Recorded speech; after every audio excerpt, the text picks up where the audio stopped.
Hey guys, in the last video in part 1, we analyzed the difference between Alcaraz's backhand and Djokovic's backhand and highlighted some of the key issues that Alcaraz has in his preparation. In today's video, we're going to be comparing Alcaraz's backhand to Djokovic and Zverev's backhand, particularly the tail end of the backswing, going really into detail about the differences that are really preventing Alcaraz's backhand from being an elite backhand. I think he has a decent backhand, but it's not anything super special. And I really think that if he improves his backhand technique, implementing some of the things in this video, that's literally the difference between him winning 10 Grand Slams and 20 Grand Slams. Because I think he has everything else. He's an amazing player, amazing athlete, one of the best forehands of all time, but he's really just lacking this one critical aspect. And if he just fixes his backhand, man, he's going to be one of the greatest of all time players. All right, so let's get right into it. Analyzing the racket drop, the first thing I noticed is Alcaraz doesn't really drop the racket head much at all. In fact, he barely drops it below parallel to ground level. It's only 10 degrees below that. Whereas if you look at Djokovic and Sinner, they will be 45 degrees or more, sometimes even 60, 70 degrees below parallel to ground level. And a good reference point is having your racket be in line with the upper arm. Okay, so his racket should be closer to here ideally for optimal control and spin. Alcaraz's backhand is pretty flat. He can rip it down the line pretty well. But I noticed he lacks some consistency and control over the shot, especially in high pressure situations. And I think his lack of an adequate racket drop is one of the primary reasons. See how he kind of just goes straight into it? He doesn't really dip his racket below the shot. And if you look at most of the weak backhands, pancake backhands like Del Potro, Kyrgios, Tomic, a little bit of Tommy Paul, and Cameron Norrie, they all have this similar feature where they don't really drop their racket head below parallel to ground level. Alcaraz is at least dropping it somewhat. So anatomically, how do we drop our rackets? It's going to look like this. So that means the right wrist, the bottom hand, is going to be mostly doing wrist flexion. Flexion is not this, that's actually extension. Flexion is when you point it down. So it's going to do some wrist flexion, and then the top hand is going to turn and rotate down like this towards my pinky. That's called ulnar deviation. So we're going to combine both those two to really get that significant racket drop that Sinner and Djokovic gets. All right. So the problem with Del Potro and those other players with pancake backhands we saw is they're having their wrists be too locked and stiff. Their right wrist is just pretty much neutral. It's not breaking. Okay. So it's both wrists facilitating, but especially you got to especially drop that right wrist. You'll notice Djokovic really looks like this. So I want to focus on the time frame between when his racket is at its highest position here to when the racket drops to around parallel to ground level. Okay, and during that time frame, I want you to check out Djokovic's left elbow and notice how during that time frame it isn't really moving forward. Okay, maybe very slightly, but it's kind of hanging back there, and his arm is gradually straightening.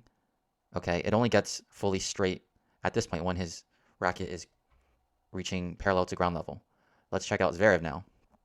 Zverev has a more similar starting position to Alcaraz in that his left elbow is kind of higher than Djokovic's.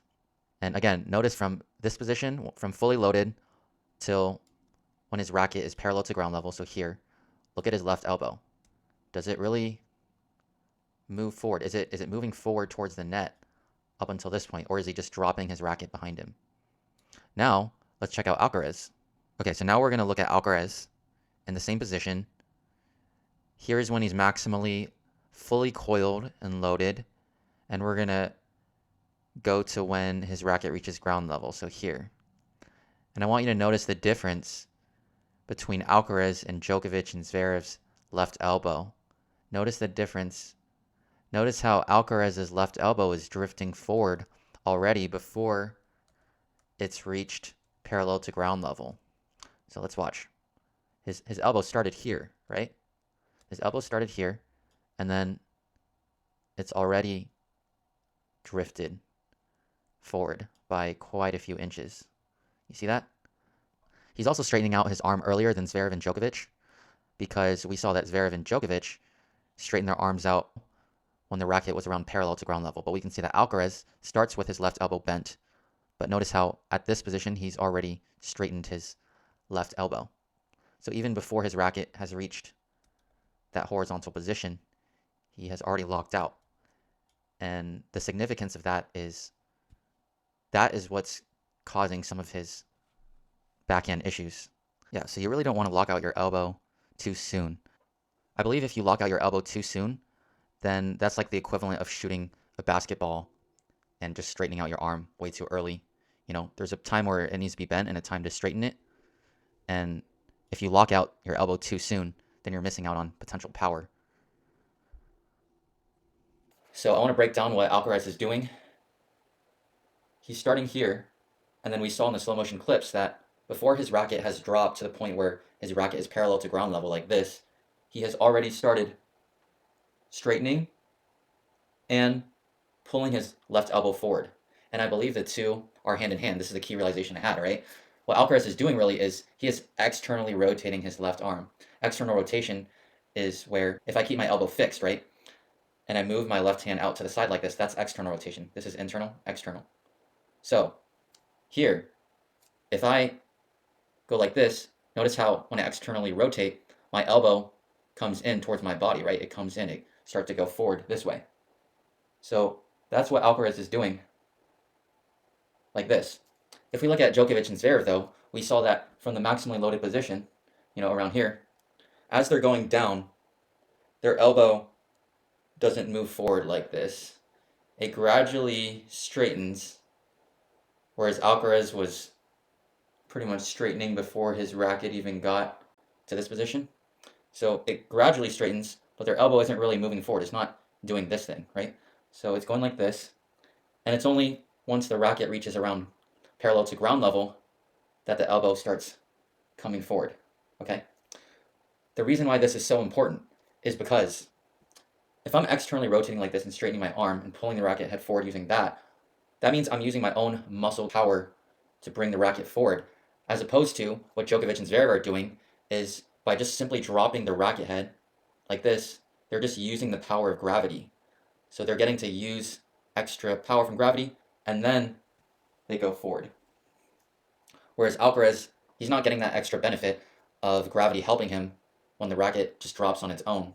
But I want to make it very clear that you are going to externally rotate at some point, but Alcaraz is just doing it too soon, okay? He's doing it before he's let his racket head drop to this point. He's doing it before. So he's going like this.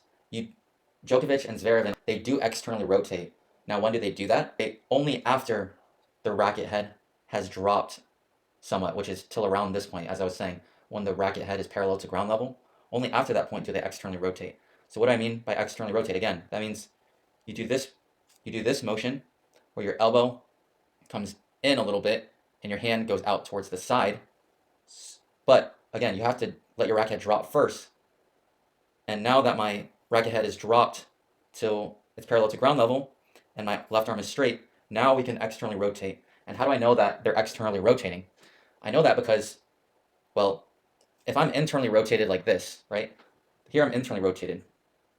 As you transition from the end of your backswing to your forward swing, you have to externally rotate if you want to get optimal power, all right?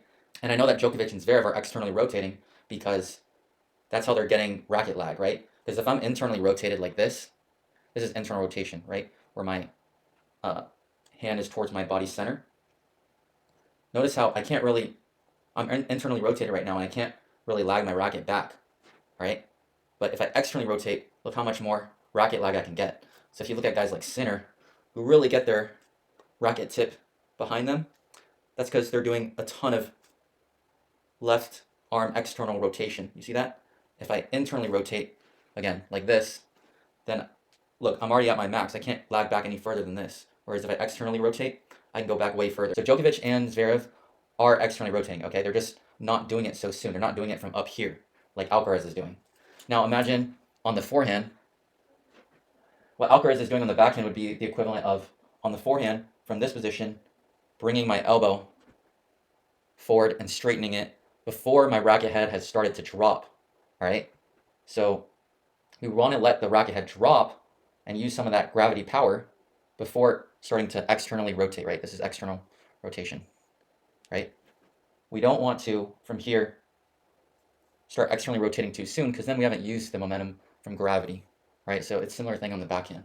In a nutshell, Alcaraz is externally rotating and straightening his arm too soon before his racket head has reached parallel to ground level, whereas Djokovic and Zverev, they're first dropping their racket to ground level and then they're externally rotating, right? And by doing that, they get to use gravity's power because the racket head drops, whereas Alcaraz is pulling with his own muscle. All right, fellow tennis enthusiasts, thank you so much for watching. This wraps up this segment of the video because it's getting kind of long. There will be a part 3 where I focus on the contact phase of Alcaraz's backhand and compare it to Djokovic and other top backhands. I know some parts of this video were a bit repetitive and did a lot of demonstrations, but just wanted to make it super clear what's going on a technical level. And I'll definitely continue to bring as much knowledge and gems as possible in future videos. So make sure to like and comment your thoughts. I'll try to reply. And if you have any questions, feel free to DM me on my social media. All right, guys. Peace. Thank you for watching.